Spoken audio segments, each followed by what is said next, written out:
নমস্কার বন্ধুরা, আবার চলে এলাম একটা নতুন রেসিপি নিয়ে। আজকের রেসিপি হচ্ছে মালাইকারি। নারকেল বা নারকেলের দুধ ছাড়াই তৈরি করব মালাইকারি। মালাইকারির জন্য প্রথমেই লাগছে আমার চিংড়ি মাছ। তাতে আমি নুন, হলুদ, লঙ্কার গুঁড়ো, তেল ভালো করে মাখিয়ে আধ ঘন্টার জন্য রেখে দিচ্ছি। কড়ায় তেল দিয়ে মাছটা ভেজে নিচ্ছি। মাছগুলো ভাজা হয়ে গেছে, তুলে নিচ্ছি। বাটা মশলা লাগছে টমেটো, কাঁচা লঙ্কা, রসুন, কুচনো পেঁয়াজ, লাগছে 4-5টা কাঠবাদাম, বেটে নেওয়া মশলাটা। মাছ ভাজার তেলে আর একটু তেল দিচ্ছি।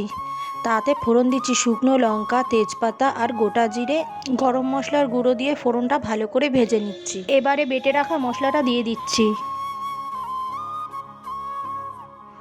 এবারে দিচ্ছি গুঁড়ো মশলা, হলুদ গুঁড়ো, জিরে গুঁড়ো, লঙ্কার গুঁড়ো, চিনি আর পরিমাণ মতো নুন দিয়ে ভালো করে মশলাটা কষে নিচ্ছি।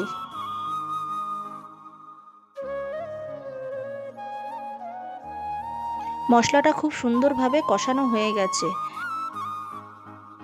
এবারে দুধটা ঢেলে দিয়ে ভালো করে মিশিয়ে নেব। গ্রেভিটা খুব সুন্দর করে ফুটে উঠেছে। এবারে মাছগুলো দিয়ে দেবো।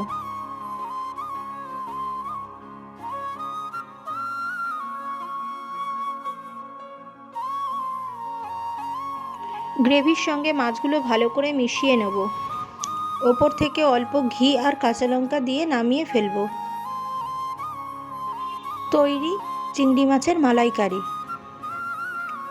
আমার রান্নাটা যদি ভালো লাগে লাইক, কমেন্ট, শেয়ার করবেন। আর আমার চ্যানেলের নতুন বন্ধু হলে সাবস্ক্রাইব করে পাশে থাকবেন।